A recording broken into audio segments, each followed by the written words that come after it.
I remember the exact moment when everything changed.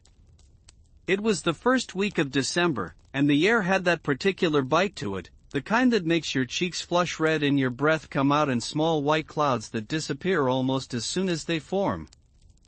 I was standing in my grandmother's attic, surrounded by boxes that smelled of dust and time and memories that had been packed away for far too long. The wooden floorboards creaked beneath my feet with every step, and somewhere in the rafters above, I could hear the faint scratching of what I hoped were just squirrels settling in for winter. My fingers were numb from the cold, even though I was wearing 2 layers of sweaters, and I could feel the rough texture of the cardboard boxes as I pulled them toward me, one after another. Each box was labeled in my grandmother's careful handwriting. The ink faded to a pale blue that was barely visible in the dim light filtering through the small octagonal window at the far end of the attic. Christmas 1973, one box read. Christmas 1981, said another.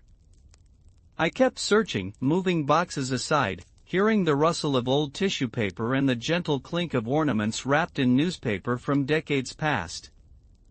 Then I found it. The box I had been looking for without even knowing I was looking for it. It was smaller than the others, and the cardboard had softened with age, the corners rounded and worn. The label said simply, "The Candle Walk," and underneath, in smaller letters, "Do not forget." My heart did something strange in my chest, a little skip followed by a heavy thud, and I felt my throat tighten with an emotion I could not quite name. I sat down right there on the dusty floor, not caring about the dirt or the cold seeping through my jeans, and I opened the box with trembling fingers. Inside, wrapped in layers of faded red tissue paper, were dozens of small white candles, the kind that come in glass holders with metal handles. They were old-fashioned, the sort of thing you might see in a historical photograph or a museum display. Beneath the candles was a leather-bound journal, its cover cracked and worn soft with handling, and when I opened it, the smell of old paper and ink rose up to meet me, so strong and so familiar that for a moment I was 7 years old again, sitting at my grandmother's kitchen table while she wrote in this very book. The first page was dated December 15, 1952, and the handwriting was my great-grandmother's, even more careful and precise than my grandmother's, each letter formed with the kind of attention that people do not give to writing anymore. "Tonight we walked," she had written. "All of us together, carrying our lights through the darkness." The children sang, and their voices rose up into the winter sky like prayers. Margaret held my hand the entire way, and I could feel her small fingers gripping mine so tightly, as if she were afraid I might disappear if she let go. When we reached the old oak tree at the edge of town, we placed our candles in the snow and stood in a circle, watching the flames flicker and dance. For those few moments, everything felt possible. Every hurt felt healable. Every distance felt crossable. I read page after page, entry after entry, spanning decades. My great-grandmother's handwriting eventually gave way to my grandmother's, and I read about walks taken in the 1960s and 70s, about my mother as a child, carrying her candle with such serious concentration that she barely blinked. I read about my uncle, who had died before I was born, and how he had always insisted on leading the group, his voice the loudest when they sang. I read about neighbors who had joined them, about strangers who had seen the lights and followed, about moments of grace and connection that seemed to shimmer on the page even now, decades later. And then, abruptly, the entries stopped. The last one was dated December 20th, 1994, just a few months before my grandfather died. "We walked tonight, but it felt different," my grandmother had written. "Thomas is so tired now, and I can see the effort it takes him just to make it to the end of the driveway. The children are grown and scattered, busy with their own lives. I wonder if this will be our last walk. I wonder if anyone will remember, after we are gone." I closed the journal and sat there in the silence of the attic, feeling the weight of all those years, all those walks, all those moments of light in the darkness. Outside, I could hear the wind picking up, rattling the window in its frame, and somewhere far below, I heard my mother calling my name, her voice muffled by distance and the layers of the old house between us. That night, at dinner, I brought the box down from the attic. My mother was at the stove, stirring a pot of soup that filled the kitchen with the rich, savory smell of vegetables and herbs and something else, something that reminded me of childhood and safety in home. My father was at the table, reading the newspaper, his reading glasses perched on the end of his nose. My sister was there too, visiting for the holidays with her husband and their 2 children, and the kids were in the living room, their laughter punctuated by the electronic beeps and chimes of whatever game they were playing on their tablets. I set the box on the table with a soft thump, and my father looked up, his eyebrows raised in question. My mother turned from the stove, wooden spoon still in hand, and when she saw the box, when she read the label, her face went very still. She set the spoon down carefully on the counter and came to the table, moving slowly, as if she were approaching something fragile or dangerous or sacred. "Where did you find this?" she asked, and her voice was barely above a whisper. I told her about the attic, about the boxes, about opening this one and finding the candles and the journal. I told her I had read it, cover to cover, and that I wanted to know why we had stopped. Why had we let this tradition die? My mother sat down heavily in the chair across from me, and I saw my father reach over and take her hand. For a long moment, nobody spoke. The soup bubbled quietly on the stove, and from the living room came the sound of my nephew shouting in triumph over some digital victory. "It was too hard," my mother said finally. "After your grandfather died, it was just too hard. Every year, your grandmother would talk about doing the walk, but she could never quite bring herself to organize it. And then she got sick, and then she was gone, and by then it had been so many years that it felt like something from another lifetime. Something that belonged to the past and could not be brought back. But why, I asked. Why couldn't it be brought back? These entries, I said, tapping the journal, they are full of so much joy. So much connection. Do we not need that now, maybe even more than they did then?" My sister had come into the kitchen, drawn by the unusual quiet, and she stood in the doorway, listening. My father was still holding my mother's hand, and I could see him squeeze it gently. My mother looked at the box, at the journal, at me, and then she looked at my sister, and something passed between them, some communication that I could not quite read. "Your grandmother and I had a fight," my mother said, and her voice was so quiet I had to lean forward to hear her. "The last Christmas before she died. It was about something so stupid, so small, I cannot even remember what it was now. But we said things, both of us, things we did not mean but could not take back. And then she was gone, and I never got to apologize. I never got to tell her I was sorry. The candle walk, it was her thing, her tradition, and after she died, I could not bear to do it. It felt like a betrayal, somehow, to do it without her. And it felt like a betrayal to do it at all, after the way we had left things. The kitchen was very quiet. Even the soup seemed to have stopped bubbling. My sister came fully into the room and sat down next to my mother, and I saw her put her arm around our mother's shoulders. I felt something crack open inside my chest, some hard shell I had not even known was there. "What if we did it now?" I said. "What if we brought it back? Not as a betrayal, but as a way to honor her. As a way to say all the things that did not get said." My mother looked at me, and her eyes were bright with tears that had not yet fallen. "Do you really think we could?" she asked. "I think we have to," I said. And so we began to plan. We decided to do the walk on December 23rd, which according to the journal had always been the traditional night. We would invite the neighbors, just as my great-grandmother and grandmother had always done. We would follow the same route, ending at the old oak tree at the edge of town. We would sing the same songs. We would light our candles and stand together in the darkness, and we would remember. The next 2 weeks were a flurry of activity. My mother called the neighbors, many of whom remembered the candle walks from their own childhoods. Mrs. Henderson, who lived 3 doors down and was now in her 80s, cried when my mother told her we were reviving the tradition. "I used to love those walks," she said, her voice crackling over the phone line. "They were the highlight of my year. I thought they were gone forever."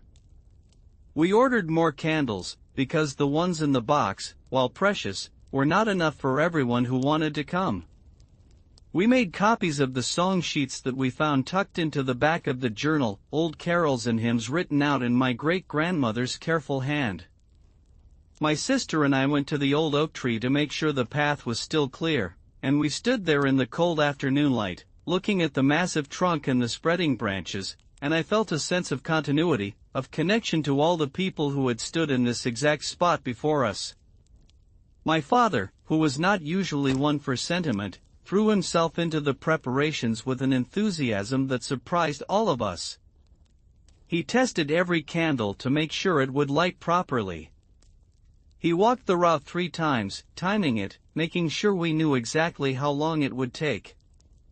He even called the local fire department to let them know what we were doing, just to be safe, and the fire chief, who turned out to be the grandson of one of my grandmother's old friends, said he would come on the walk himself. My niece and nephew, who were 8 and 10, were initially skeptical. They did not understand why we would want to walk outside in the cold, carrying candles, when we could be inside where it was warm, watching movies or playing games. But my sister sat them down and told them about their great-great-grandmother, and their great-grandmother, and all the years of walks, and I saw something shift in their faces, some dawning awareness that they were part of something larger than themselves. On the morning of December 23rd, I woke to find that it had snowed during the night. Not a heavy snow, but enough to cover everything in a thin white blanket that sparkled in the early morning sun.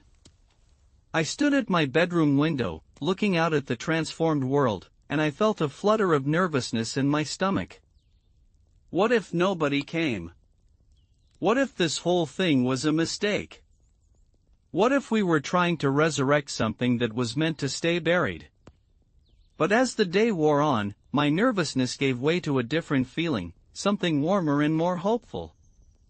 People kept stopping by the house, bringing things. Mrs. Henderson brought a thermos of hot chocolate to share at the end of the walk. The Johnsons from across the street brought extra blankets in case anyone got cold. The Patels, who had moved into the neighborhood just a few years ago and had never heard of the candle walk tradition, brought a plate of homemade cookies and said they were honored to be included. By 6 o'clock in the evening, when we had agreed to gather, there were more than 40 people standing in our front yard. The sun had set, and the sky was the deep, rich blue that comes just after dusk, before full darkness settles in. The air was cold and crisp, and I could see everyone's breath, dozens of small white clouds rising and dissipating in the stillness. The snow crunched under our feet, and somewhere down the street, I could hear Christmas music playing faintly from someone's house. My mother stood on the front porch, holding the old journal, and I saw her hands shaking slightly. My father stood beside her, and my sister and her family were there too, and I was there, and we were all there together, and for a moment I felt overwhelmed by the enormity of what we were doing, by the weight of all those years and all those people who had walked before us. My mother cleared her throat, and the murmur of conversation died down.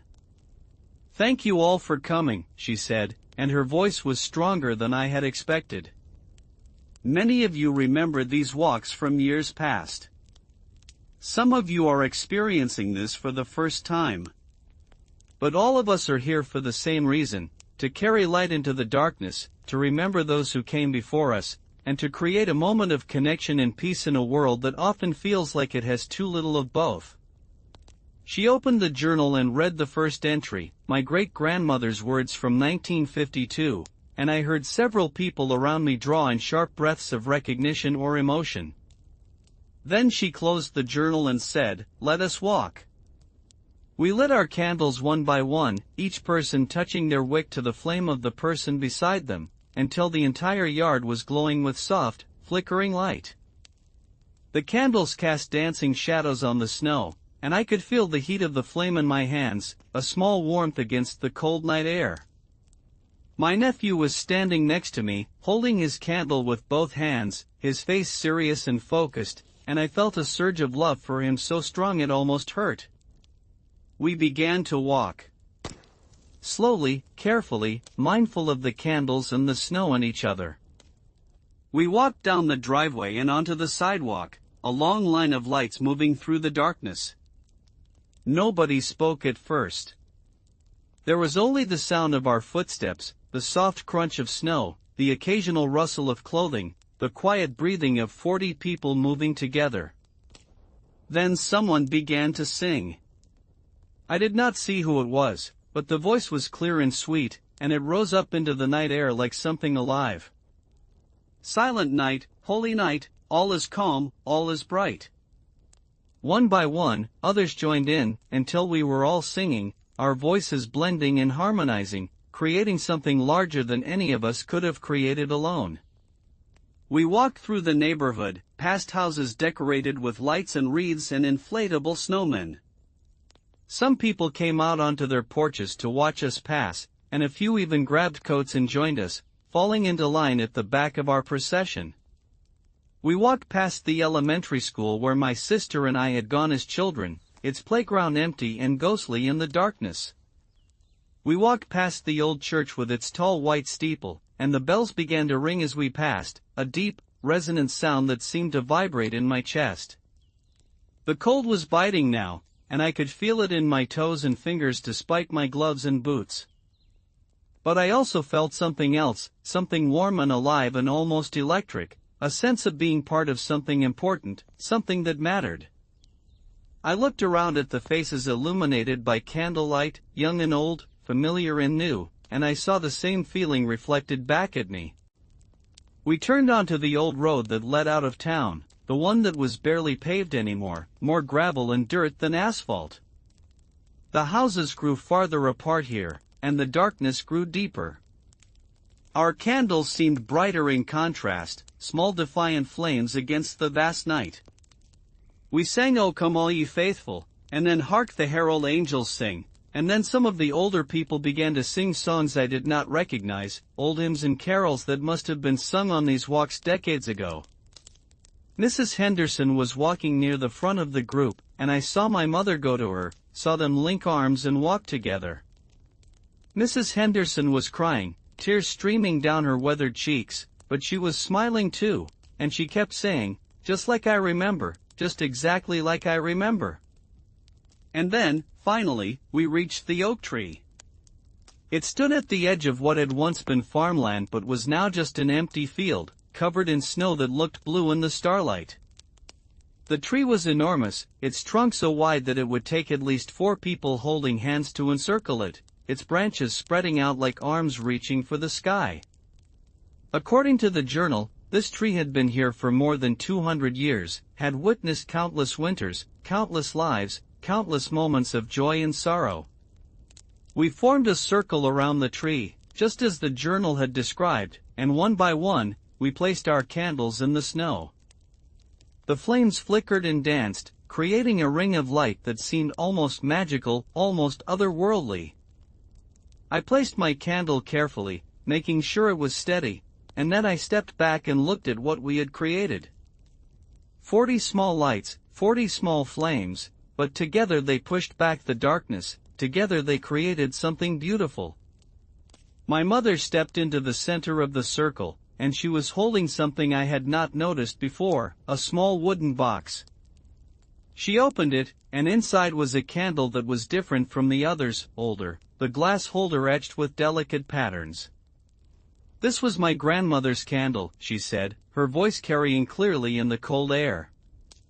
"She carried it on every walk. And tonight, I am going to light it for her, and I am going to say the things I never got to say. She knelt down in the snow, not seeming to notice or care about the cold or the wet, and she lit the candle with shaking hands. Then she stayed there, kneeling, and she began to speak. "I am sorry, Mama," she said.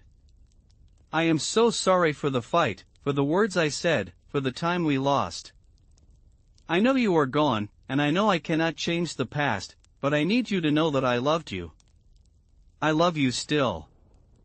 And I am grateful for everything you gave me, for this tradition, for these memories, for the way you taught me to find light in the darkness." Her voice broke, and she put her face in her hands, and her shoulders shook with sobs. My father moved to her immediately, kneeling beside her in the snow, putting his arms around her. My sister and I went to her too, and we all knelt there together, holding each other, crying together, and around us the circle of people stood silent and respectful, bearing witness to this moment of grief and healing. After a while, my mother lifted her head and wiped her eyes. She looked around at all of us, at the candles, at the tree, at the night sky above. "Thank you," she said. "Thank you all for being here. Thank you for helping me do this." Mrs. Henderson spoke then, her voice quavering but clear. "I have something to say too, if that is all right." My mother nodded, and Mrs. Henderson stepped forward. She was leaning on a cane, and she moved slowly, but there was a determination in her face that was unmistakable. "I want to light a candle for my husband," she said. "He died 10 years ago, and I miss him every single day. But tonight, standing here with all of you, I feel close to him again. I feel like he is here, somehow, in the light and the singing and the togetherness."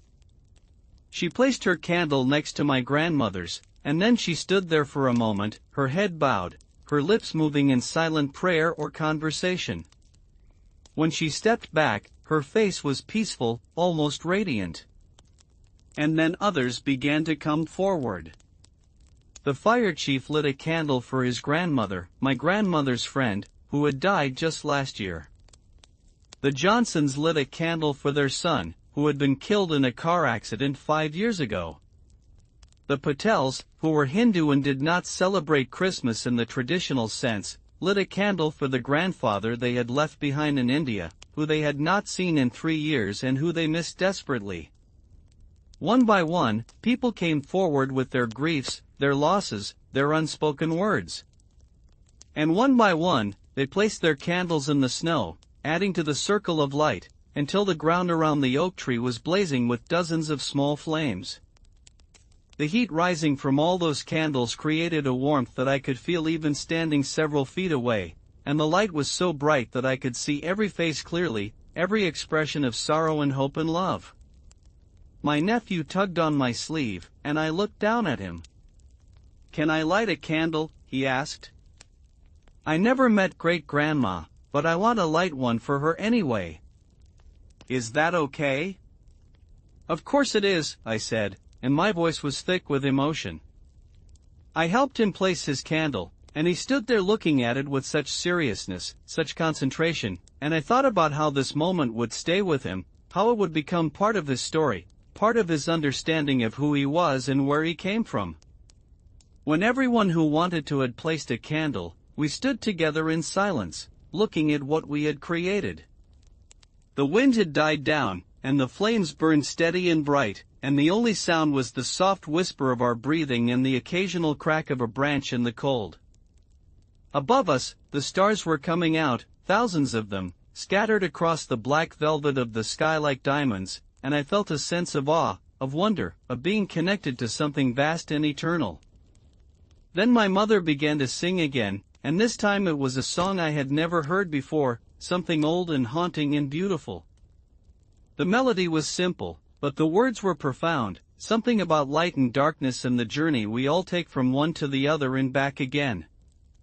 Others joined in, those who knew the song, and those who did not simply hummed along, adding their voices to the harmony. We stood there for a long time, singing and being silent, watching the candles burn. I lost track of time. It could have been 10 minutes or an hour. All I knew was that I did not want it to end. I wanted to stay in this moment forever, surrounded by light and warmth and connection, feeling the presence of everyone who had ever stood in this spot, everyone who had ever carried a candle through the darkness. But eventually, the candles began to burn low, and the cold began to seep back in, and we knew it was time to go. We did not extinguish the candles. According to the journal, the tradition was to let them burn out on their own, to let the light last as long as it could. So we left them there, a circle of flames around the old oak tree, and we began the walk back to town. The walk back was different from the walk out. We were quieter, more contemplative, but there was also a lightness, a sense of relief, as if we had all set down burdens we had been carrying for too long. People walked in small groups, talking softly, and I heard laughter mixed with the conversation, the kind of laughter that comes after tears, after catharsis, after healing. My mother walked between my father and my sister, and I walked beside them with my niece and nephew. My nephew was holding my hand, his small fingers warm inside his mitten, and he looked up at me and said, "That was really cool. Can we do it again next year?" "Yes," I said. "We can do it every year. We will do it every year." When we got back to the house, Mrs. Henderson's hot chocolate was waiting, and people gathered in our living room and kitchen and spilled out onto the porch, drinking and talking and laughing. The house was full of noise and warmth and life, and I stood in the doorway between the kitchen and the living room, just watching, just taking it all in. My mother came up beside me, and she put her arm around my waist. "Thank you," she said quietly. "Thank you for finding that box. Thank you for pushing us to do this." I did not realize how much I needed it until tonight. I leaned my head against hers. "I needed it too," I said. We all did. Later, after everyone had gone home and the house was quiet again, I went back up to the attic. I wanted to return the journal to its box, to put it back where I had found it. But when I opened it to place it inside, I saw that there was one blank page left at the very end, and I realized that this was intentional, that my grandmother had left it blank for a reason. I went back downstairs and found a pen, and then I returned to the attic and sat down on the cold floor, just as I had done 2 weeks earlier. I thought for a long time about what to write, about how to capture what had happened tonight, about how to add my voice to all the voices that had come before. Finally, I began to write. December 23, 2024. Tonight we walked. After so many years, after so much silence and grief and distance, we walked. We carried our lights through the darkness, just as they did before us, and we remembered. We remembered those who are gone, and we honored them, and we said the things that needed to be said. My mother cried, and Mrs. Henderson cried, and so many others cried, but they were good tears, healing tears. And when we stood around the old oak tree, surrounded by candles and stars and each other, I felt something shift. Some old wound began to close. Some old hurt began to heal. This tradition was forgotten, but now it is remembered. It was lost, but now it is found. And we will not let it be forgotten again. I closed the journal and held it against my chest for a moment, feeling the weight of it, the history of it, the love that had been poured into its pages over so many decades. Then I placed it carefully back in the box, along with the candles, and I carried the box downstairs to my room. I would not put it back in the attic. I would keep it close, where I could see it, where I could remember. The next morning was Christmas Eve, and the house smelled like cinnamon and pine and the sugar cookies my sister was baking in the kitchen. I came downstairs to find my mother at the table, looking at her phone with a surprised expression on her face. "What is it?" I asked. She looked up at me, and her eyes were bright. "Mrs. Henderson just sent me a message," she said. "She wants to know if we can make the candle walk a monthly thing, not just at Christmas.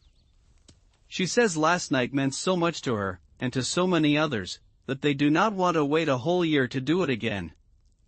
I sat down across from her, feeling a smile spread across my face.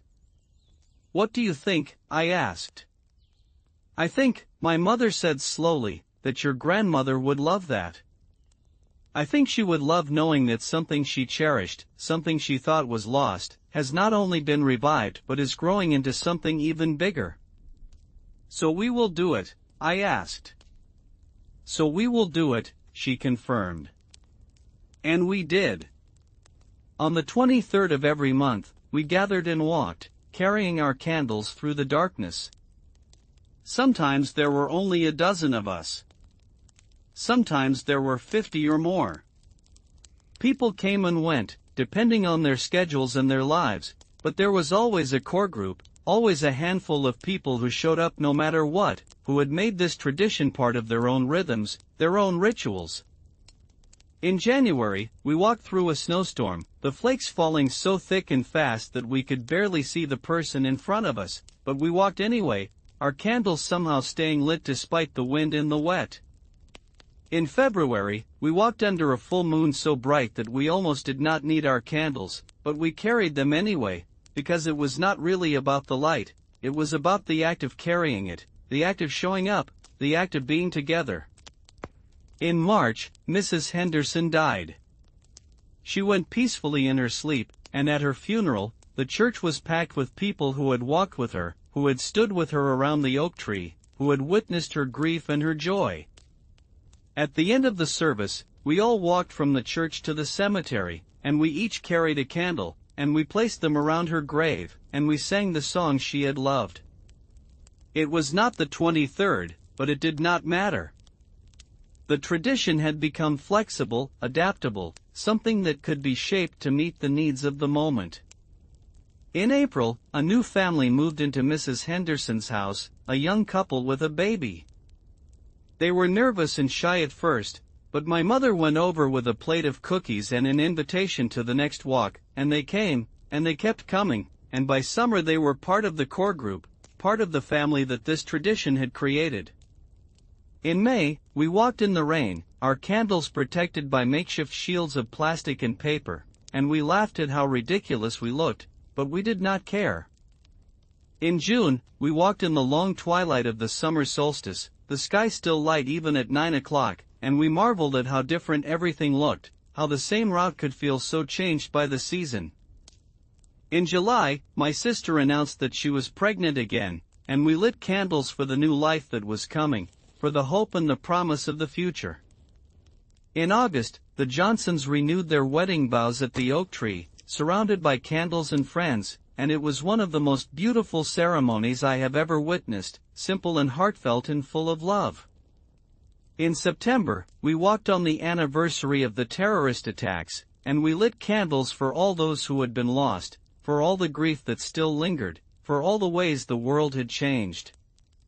In October, we walked on Halloween, and the children came in their costumes, and we sang silly songs along with the traditional ones, and the whole thing felt joyful and playful and sacred all at once. In November, we walked on Thanksgiving, and we each said something we were grateful for as we placed our candles around the tree. "I am grateful for this community," someone said. "I am grateful for second chances," said another. "I am grateful for light in the darkness," said a third, and we all murmured our agreement. And then it was December again, and we were coming up on the 1-year anniversary of that first walk, the one that had started everything. The anticipation built throughout the month, and people kept asking what we were going to do to mark the occasion, if we were going to do something special. My mother and I talked about it, and we decided that the walk itself was special enough, that we did not need to add anything or change anything. The power of the tradition was in its simplicity, in its consistency, in the fact that it was the same every time and yet different every time, shaped by who was there and what they brought with them. On December 23rd, exactly 1 year after we had revived the tradition, we gathered again. This time there were more than 70 people, including some who had driven from neighboring towns after hearing about the walks from friends or seeing posts on social media. The local newspaper had even sent a reporter, a young woman who walked with us and took notes and photographs, though she was respectful and unobtrusive, understanding somehow that this was not a spectacle but a sacred act. We walked the familiar route, singing the familiar songs, and when we reached the oak tree, we formed our circle and placed our candles. My mother spoke, as she had the year before, but this time her voice was steady, her hands did not shake. She talked about healing, about how grief does not disappear but changes, becomes something we can carry without being crushed by it. She talked about community, about how we need each other, especially in the darkness. She talked about tradition, about how the old ways have value, about how sometimes the best way forward is to look back. Then she invited anyone who wanted to speak to do so, and person after person came forward. They talked about what the walks had meant to them over the past year. They talked about losses and hopes and fears and joys. They talked about feeling less alone, about finding connection in an increasingly disconnected world. They talked about the oak tree, about how it had become a symbol for them, a reminder that some things endure, that some things are strong enough to weather any storm. My nephew, who was now 9, spoke. He was nervous, and his voice was quiet, but he said that the candle walks were his favorite thing, that they made him feel like he was part of something important. My niece, who was 11, said that she wanted to keep doing the walks even when she grew up and moved away, that she would come back every December 23rd no matter where she was. The young couple from Mrs. Henderson's house spoke, and they said that they had been feeling lost and isolated before they joined the walks, that they had been struggling with the transition to parenthood and the loneliness of being in a new place. But the walks had given them a community, had given them friends, had given them a sense of belonging. We will never forget this, the young mother said, holding her baby close.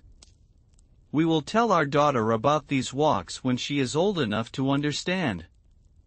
We will make sure she knows that she is part of something beautiful. And then the fire chief spoke, and he said that his grandmother, my grandmother's friend, had always told him that the candle walks were the heart of the community, the thing that held everyone together. I did not understand what she meant when I was young, he said. But I understand now. This is what she was talking about. This connection. This light. When everyone who wanted to speak had spoken, we stood in silence again, looking at the candles, at the tree, at each other. The night was clear and cold, and the stars were brilliant overhead, and I felt a sense of completeness, of rightness, as if everything had led to this moment, as if this was exactly where I was supposed to be. We sang one final song, all of us together, our voices rising up into the winter sky. And then we left the candles burning and began the walk back, and as we walked, I looked back over my shoulder at the oak tree, at the circle of light surrounding it, and I thought about my great-grandmother and my grandmother and all the people who had walked before us. I thought about how they would feel if they could see this, if they could know that their tradition had not died but had been reborn, had been transformed into something even more powerful than it had been before. When we got back to the house, the reporter asked if she could interview me, and I agreed. We sat in the kitchen, away from the noise of the party, and she asked me how it felt to have brought back the tradition, to have created something that clearly meant so much to so many people. I did not create anything, I told her. I just found something that was already there, something that had been waiting to be remembered. All I did was open a box in an attic. Everything else, all of this, it came from the people. It came from their need for connection, for meaning, for light in the darkness. I just gave them a reason to come together. They did the rest. She wrote that down, and then she asked me what I thought my grandmother would say if she could see what had happened. I thought about that for a long time, and then I said, I think she would say that this is what she always hoped for. Not that the tradition would stay exactly the same, frozen in time, but that it would live and grow and change, that it would adapt to meet the needs of each new generation. I think she would say that traditions are not meant to be preserved like museum pieces. They are meant to be used, to be lived, to be passed on. And I think she would be happy. I think she would be so happy. The article came out a few days later, on Christmas Eve, and it was beautiful. The reporter had captured the essence of the walks, the feeling of them, the meaning of them. She had included quotes from many of the people who had spoken at the oak tree, and she had written about the history of the tradition, about my great-grandmother and grandmother, about the years of silence and the revival. The article was picked up by other newspapers, and then by some online publications, and suddenly people from all over the country were reaching out, asking about the walks, asking if they could start similar traditions in their own communities. My mother and I were overwhelmed by the response, but we tried to answer every message, to encourage every person who wanted to create their own version of the candle walk. "We are not the owners of this tradition," my mother wrote in one response. "It belongs to everyone. Take it and make it your own. Adapt it to your community, to your needs, to your circumstances. The details do not matter. What matters is the act of coming together, of carrying light, of remembering and honoring and connecting." And people did. We started hearing stories from other towns, other states, even other countries. A group in Maine started doing monthly walks along the beach, placing their candles in the sand. A community in Texas did walks through their neighborhood, ending at a local park. A group in England did walks through the countryside, ending at an ancient stone circle. Each one was different, each one was shaped by the people and the place, but they were all connected by the same essential idea, that light matters, that community matters, that we need each other. As the months went by, as we continued our own walks, I began to understand something that I had not fully grasped at the beginning. The tradition was not really about the candles or the walking or even the oak tree. It was about creating a space, a time, a moment when people could be vulnerable, when they could share their griefs and their joys, when they could feel seen and heard and valued. It was about giving people permission to feel, to remember, to hope. In our modern world, we are so busy, so distracted, so disconnected. We communicate through screens, we rush from one obligation to another, we barely have time to breathe, let alone to feel. But the candle walks forced us to slow down, to be present, to pay attention. They forced us to look at each other, to really see each other, to acknowledge our shared humanity. And in that acknowledgement, in that seeing, something magical happened. Walls came down. Defenses softened. People who had been strangers became friends. People who had been carrying pain alone found that they did not have to carry it alone anymore. People who had felt invisible found that they were seen. My mother and I grew closer during this time. The rift that had existed between her and my grandmother, the guilt and the grief that she had carried for so many years, began to heal. She talked about my grandmother more often, sharing stories and memories, and I could see the joy returning to her face when she spoke, replacing the sadness that had been there for so long. My father, who had always been quiet and reserved, became more open, more willing to share his feelings. He told me once, during one of our walks, that he had spent most of his life keeping his emotions locked away, thinking that was what men were supposed to do. But the walks had shown him that there was strength in vulnerability, that there was courage in admitting that you hurt, that you needed help, that you were not okay.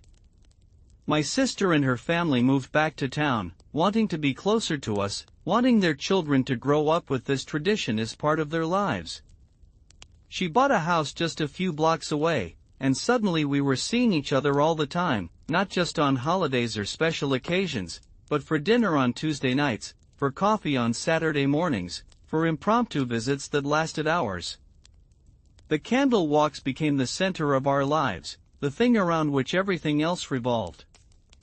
We planned our schedules around them. We invited new people to them. We talked about them constantly, sharing stories and observations and insights.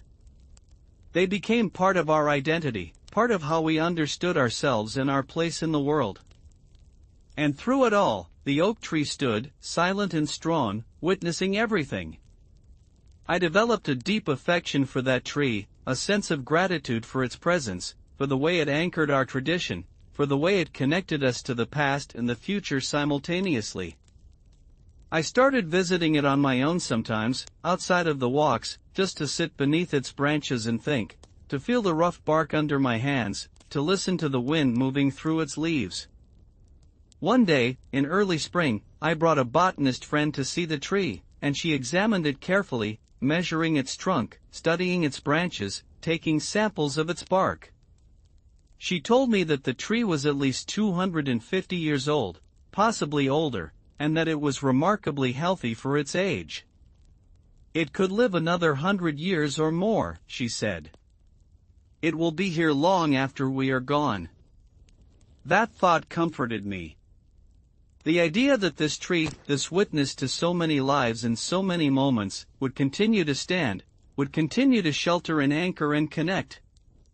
The idea that future generations would gather around it, would place their candles in its shadow, would sing their songs and share their griefs and find their healing.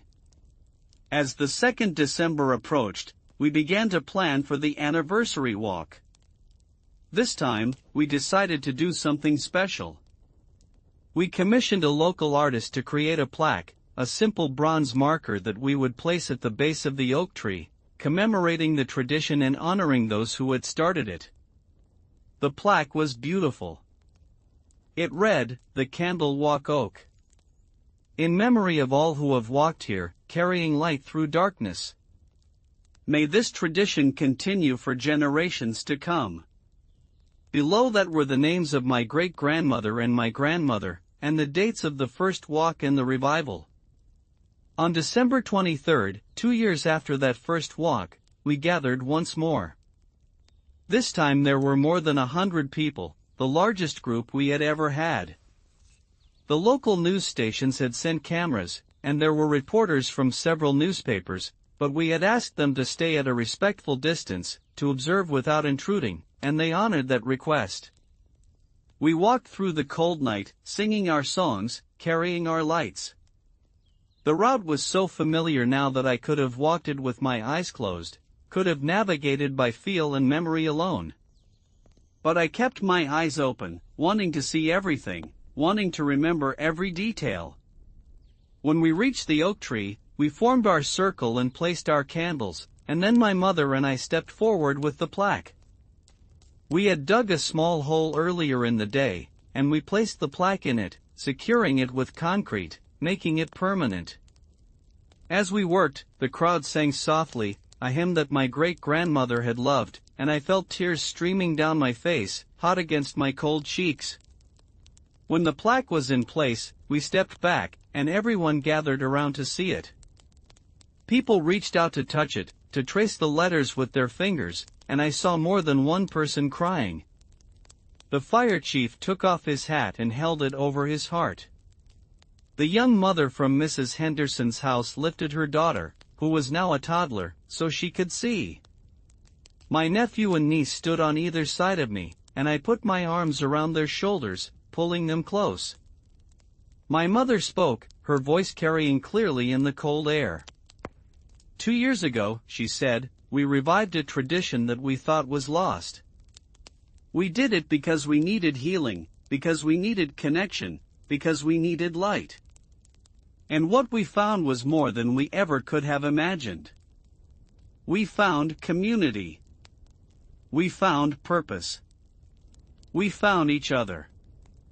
This plaque is not just a memorial to those who came before us. It is a promise to those who will come after us. A promise that we will keep this tradition alive, that we will keep carrying light through darkness, that we will keep showing up for each other, no matter what. The crowd erupted in applause, and the sound echoed through the night, bouncing off the trees and the sky. We stood there for a long time, longer than we ever had before, reluctant to leave, reluctant to break the spell of the moment. The candles burned low, their flames guttering in the slight breeze, but they did not go out. They kept burning, kept pushing back the darkness, kept reminding us why we were there. Finally, we began the walk back, and as we walked, people started sharing their plans for the future. Someone suggested that we create a website, a place where people could share their own candle walk stories and photos. Someone else suggested that we start a scholarship fund in my grandmother's name, to help young people in the community pursue their education. Someone else suggested that we plant more trees, creating a grove around the oak, so that future generations would have even more space to gather. All of these ideas were good, and we would pursue them in time. But in that moment, walking through the darkness with 100 other people, all of us carrying the memory of light, all of us connected by this simple, profound tradition, I felt that we already had everything we needed. We had each other. We had the oak tree. We had the candles and the songs and the willingness to show up, month after month, year after year, no matter what. When we got back to the house, the party was even bigger than the year before. People had brought food and drinks, and the house was overflowing with warmth and laughter and conversation. I moved through the rooms, talking to people, listening to their stories, feeling overwhelmed by gratitude for all of it, for every single person who had chosen to be part of this. Late in the evening, after most people had gone home, I found myself alone in the kitchen with my mother. She was washing dishes, and I picked up a towel to dry them, and we worked in comfortable silence for a while. Then she said, without looking at me, "I think your grandmother would be proud. Not just of the tradition, but of you. Of the person you have become." I felt my throat tighten, and I had to blink back tears. "I hope so," I said. "I know so," my mother replied. "She always believed in you. Even when you did not believe in yourself. She always knew you would do something important, something meaningful. And you have." We finished the dishes, and then we sat at the table with cups of tea, and we talked for hours, about my grandmother, about the tradition, about life and death and everything in between. It was one of the best conversations I have ever had, one of those rare moments of true connection and understanding. As I drove home that night, through streets that were quiet and dark except for the Christmas lights still glowing in windows, I thought about everything that had happened over the past 2 years. I thought about finding that box in the attic, about reading the journal, about that first walk and all the walks that had followed. I thought about the people I had met, the stories I had heard, the healing I had witnessed. And I thought about my grandmother, about the fight she had with my mother, about the words that were said and could not be taken back, about the years of silence and regret. I thought about how one small act, one decision to open a box and read a journal and suggest reviving a forgotten tradition, had changed everything. Had healed old wounds. Had brought people together. Had created something beautiful and lasting. I realized then that this was the real gift of the tradition. Not the walks themselves, though they were wonderful. Not the candles or the songs or even the oak tree, though all of those things mattered. The real gift was the reminder that it is never too late. Never too late to heal. Never too late to connect. Never too late to say the things that need to be said, to do the things that need to be done, to become the person you are meant to be. My grandmother and my mother never got to reconcile in life. But through the tradition, through the walks, through the act of carrying light through darkness, they had reconciled in a different way. My mother had found a way to honor her mother, to say the things she needed to say, to let go of the guilt and the grief. And in doing so, she had given that same gift to others, had created a space where healing was possible, where reconciliation was possible, where hope was possible. That is what traditions do, I realized. They connect us across time and space. They remind us that we are part of something larger than ourselves. They give us a framework for expressing the things that are too big or too complex or too painful to express in ordinary ways. They create moments of grace, moments when the veil between past and present, between living and dead, between human and divine, grows thin and permeable. The years continued to pass, and the candle walks continued. They became a fixture of our community, something that people planned their lives around, something that defined us. When people moved to town, one of the first things they learned about was the walks. When people moved away, they talked about missing the walks, about trying to recreate them in their new homes. My niece and nephew grew older, and they began to take on more responsibility for organizing the walks. They created social media accounts to spread the word. They coordinated with local businesses to get donations of candles and supplies. They reached out to schools and churches and community organizations, inviting everyone to participate. They took ownership of the tradition in a way that filled me with hope for the future. My sister had her baby, a little girl they named after my grandmother, and when she was old enough, she joined the walks too, carried in her mother's arms at first, then toddling along on her own small legs, then walking confidently, her candle held high. Watching her, I saw the continuation of the tradition, the passing of the torch from one generation to the next. My father's health began to decline, and there came a time when he could no longer make the full walk. But he insisted on coming anyway, and we got him a wheelchair, and my brother-in-law pushed him along the route, and he sang with us and smiled and seemed more at peace than I had ever seen him. On what turned out to be his last walk, just a few months before he died, he said to me, "This is what life is about. This right here. Being together. Carrying light. Nothing else matters as much as this." When he died, we held a special walk in his honor, not on the 23rd but on the day of his funeral. Hundreds of people came, more than had ever come before, and we walked in silence, no singing, just the sound of our footsteps and our breathing and the wind in the trees. When we reached the oak tree, we placed our candles, and then people began to speak, sharing memories of my father, telling stories I had never heard, revealing sides of him I had never known. I learned that he had quietly helped dozens of people over the years, lending money when they were in trouble, offering advice when they were lost, showing up when they needed someone. I learned that he had been deeply moved by the candle walks, that he had told people they had changed his life, had opened his heart in ways he had not thought possible.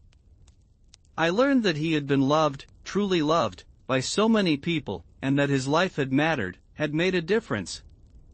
My mother spoke last, and she talked about their 50 years of marriage, about the struggles and the joys, about the way he had supported her through her grief over my grandmother, about the way he had embraced the candle walk tradition even though it was not originally his. He was not a man of many words, she said, but he was a man of action. He showed his love through what he did, not what he said. And what he did was show up. For me. For our children. For this community. He showed up, every single time, without fail. And that is the greatest gift anyone can give. After my father died, my mother seemed to age overnight. The grief hit her hard, and for a while I worried that she would not recover, that she would retreat into herself the way she had after my grandmother died. But the candle walks saved her. They gave her a reason to get up, to get dressed, to leave the house. They gave her a community that supported her, that held her up when she could not stand on her own. And slowly, month by month, walk by walk, she began to heal. Not completely, because grief never completely goes away, but enough.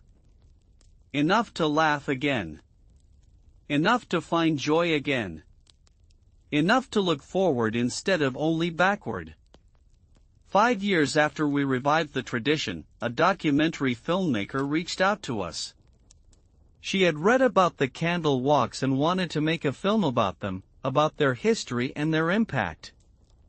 We were hesitant at first, worried about turning something sacred into a spectacle, but she assured us that her intention was to honor the tradition, not exploit it. She spent 6 months with us, filming walks in different seasons, interviewing participants, researching the history. She went through the journal page by page, photographing each entry. She talked to historians and anthropologists and theologians about the significance of light-bearing traditions across cultures and throughout history. She created something beautiful, something that captured the essence of what we were doing and why it mattered. The documentary premiered at a film festival and won several awards. It was picked up by a streaming service and suddenly millions of people around the world were watching it, learning about our small town and our oak tree and our candles. We were inundated with messages from people who were inspired, who wanted to start their own traditions, who felt called to create moments of light and connection in their own communities. It was overwhelming and humbling and a little bit scary.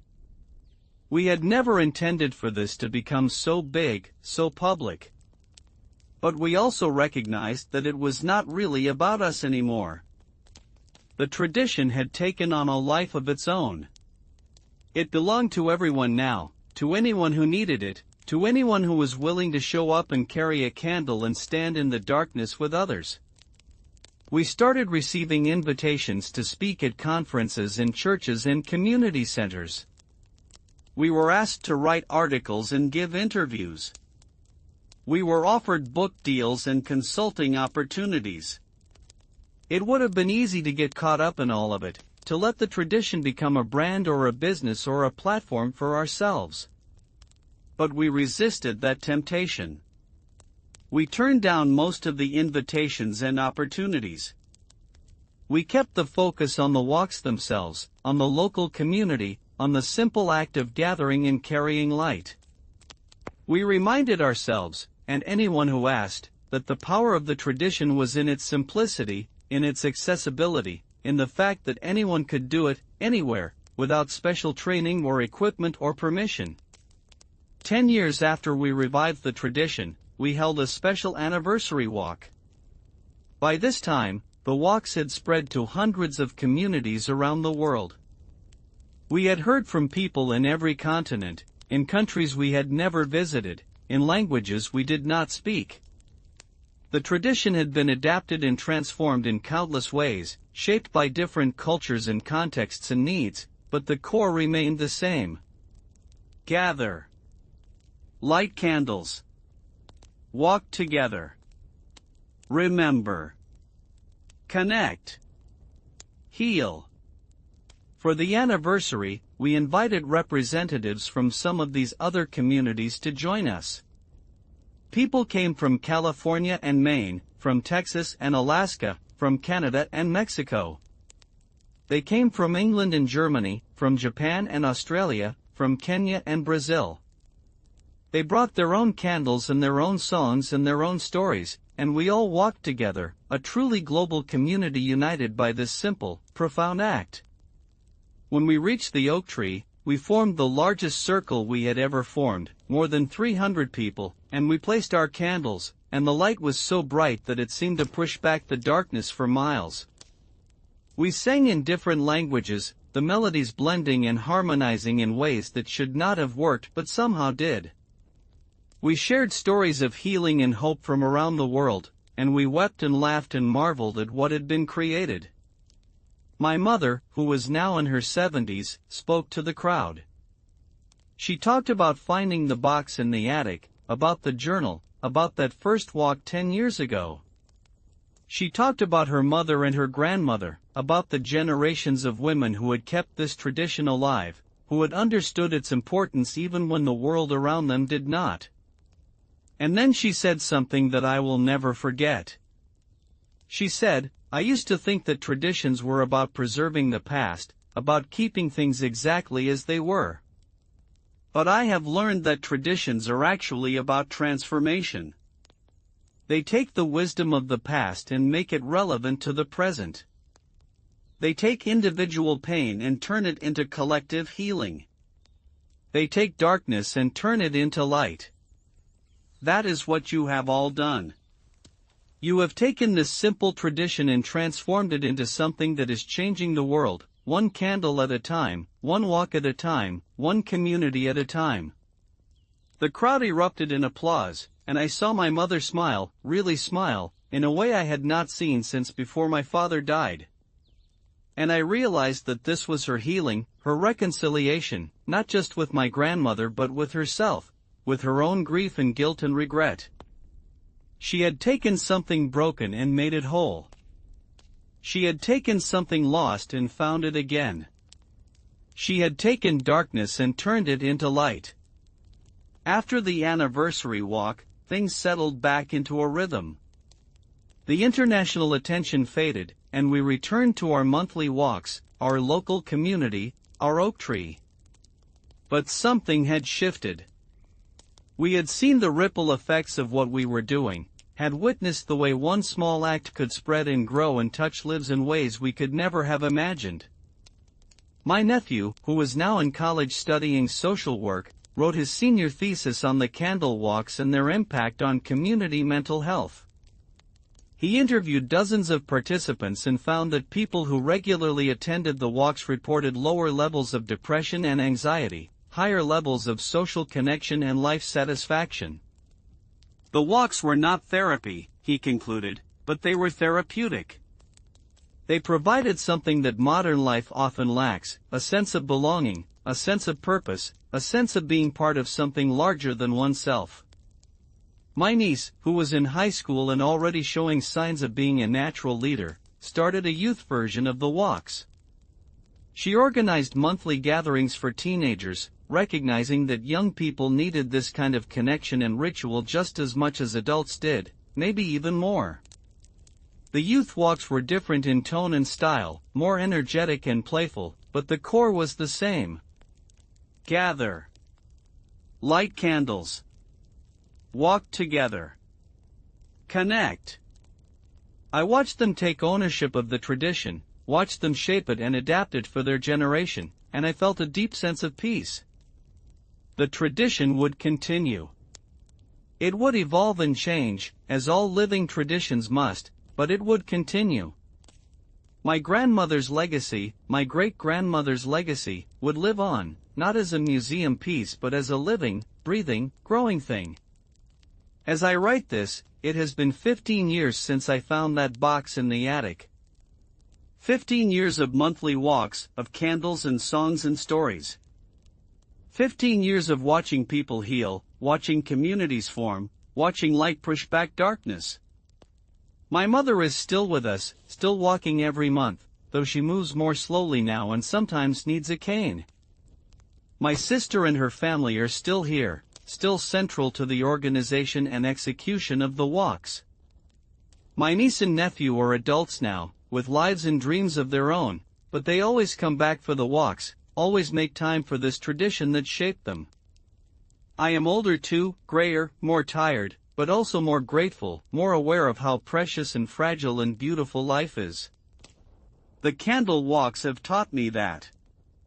They have taught me to pay attention, to be present, to value connection over achievement, being over doing. The oak tree is still standing, still strong, still sheltering our gatherings. The plaque at its base is weathered now, the bronze darkened with age, but the words are still clear. The Candle Walk Oak. In memory of all who have walked here, carrying light through darkness. May this tradition continue for generations to come.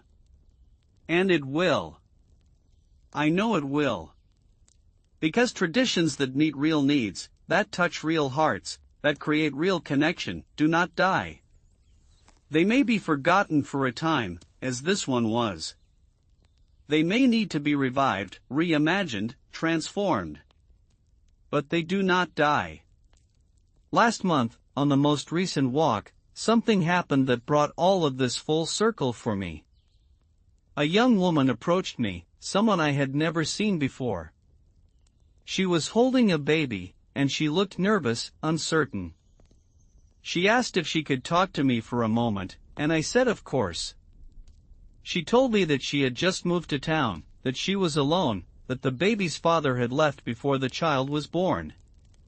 She told me that she had been feeling desperate and isolated, that she had been struggling with depression, that she had been thinking dark thoughts. And then she had seen a flyer for the candle walk at the library, and something had told her to come, even though she did not know anyone, even though she felt awkward and out of place.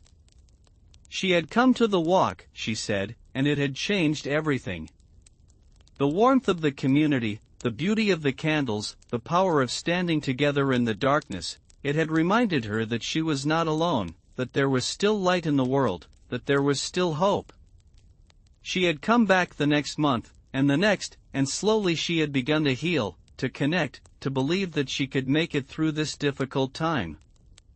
I am telling you this, she said, her eyes bright with tears, because I want you to know that this tradition, the simple thing you do every month, it saved my life. Literally saved my life. And I want to say thank you. Thank you for not giving up on it. Thank you for keeping it going. Thank you for creating a space where people like me can find light. I hugged her, this stranger who was no longer a stranger, and I felt the baby between us, warm and alive and full of possibility. And I thought about my grandmother, about the journal, about that first entry from 1952.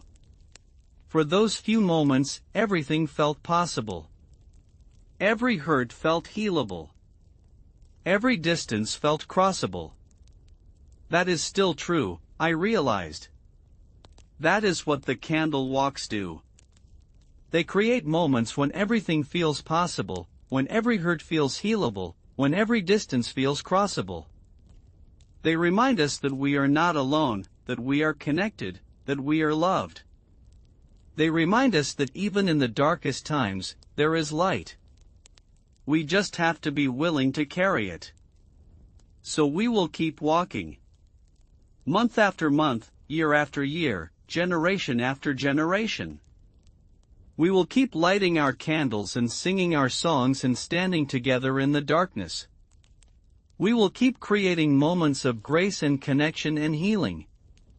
We will keep honoring those who came before us and creating a legacy for those who will come after us. Because that is what traditions do. They connect us across time. They remind us of who we are and where we come from. They give us a framework for expressing the inexpressible, for healing the unhealable, for crossing the uncrossable. They turn individual pain into collective healing. They turn darkness into light. And in the end, that is all any of us can do. Carry our small light through the darkness. Show up for each other. Create moments of connection and grace. Trust that our small acts matter, that they ripple out in ways we cannot see or measure, that they touch lives and heal wounds and change the world, one candle at a time.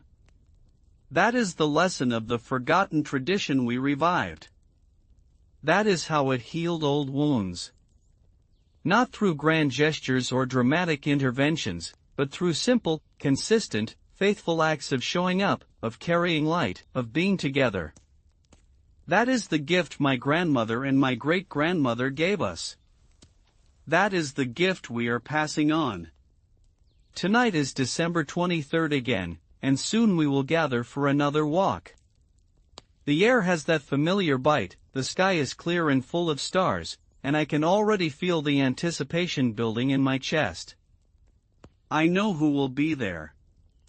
My mother, moving slowly but still moving, still showing up.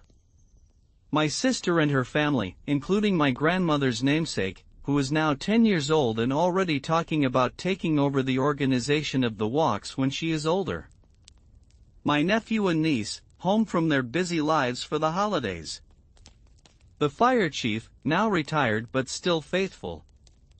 The young mother with her baby, who is now a toddler. dozens of others, some who have been walking for 15 years, some who will be walking for the first time. We will light our candles and walk our familiar route. We will sing our familiar songs. We will stand around the oak tree and place our candles in the snow. We will share our griefs and our hopes. We will cry and laugh and be silent together. We will create another moment of light in the darkness, another moment of connection in a disconnected world, another moment of healing in a hurting world. And then we will walk back, and we will gather in someone's house, and we will drink hot chocolate and eat cookies and tell stories. And we will plan for next month's walk, and the month after that, and the month after that. Because this is what we do now. This is who we are. We are the people who carry light through darkness. We are the people who show up. We are the people who remember. The journal sits on my bookshelf now, in a place of honor. I have added my own entries over the years, documenting the walks, the people, the moments that mattered. And I have left blank pages at the end, for whoever comes after me, for whoever will carry this tradition forward when I am gone. Because it will go forward. I am certain of that now. It has taken root too deeply, touched too many lives, created too much healing to ever be forgotten again. Sometimes, late at night, I take the journal down and read through it, starting with my great-grandmother's careful handwriting from 1952 and ending with my own more hurried scrawl from last month. And I am struck by the continuity, by the way the same themes repeat across decades, across generations. The need for connection. The power of ritual. The importance of showing up. The healing that comes from carrying light together through darkness. These are not new truths. They are ancient truths, truths that every culture and every generation has had to rediscover in their own way. But they are truths nonetheless, and they matter. They matter more than ever in our modern world, where we are so connected technologically but so disconnected humanly, where we have so much information but so little wisdom, where we have so many ways to communicate but so few opportunities for real communion. The candle walks are our way of reclaiming those truths, of making them real and tangible and lived. They are our way of saying that we refuse to accept isolation as inevitable, that we refuse to let technology replace human connection, that we refuse to let the darkness win. They are our small act of resistance, our small act of hope, our small act of love. And they work. I have seen them work, over and over again, in ways large and small. I have seen marriages saved and friendships formed. I have seen depression lifted and grief eased. I have seen strangers become family and enemies become friends. I have seen people find purpose and meaning and hope in the simple act of showing up, of lighting a candle, of walking together through the darkness. This is not magic. This is not miracle. This is just what happens when people come together with open hearts and good intentions, when they create space for vulnerability and authenticity, when they commit to showing up for each other no matter what.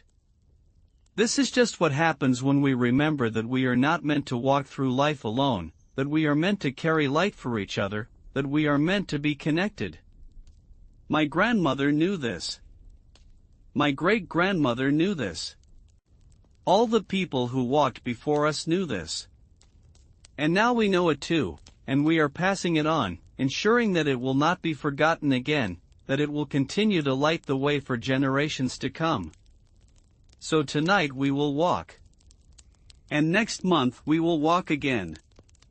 And the month after that, and the month after that, for as long as we are able, for as long as there is darkness that needs light, for as long as there are people who need connection and healing and hope. This is the forgotten tradition we revived. This is how it healed old wounds. This is the gift we have been given and the gift we are giving. This is our light in the darkness. This is our way of saying that love is stronger than grief, that connection is stronger than isolation, that hope is stronger than despair. This is our candle walk. And it will continue, long after we are gone, carried forward by those who come after us, adapted and transformed but never forgotten, never lost, never extinguished. Because some lights, once lit, can never be put out. They only grow brighter, spreading from candle to candle, from heart to heart, from generation to generation, until the whole world is illuminated. And that is enough. That is more than enough. That is everything.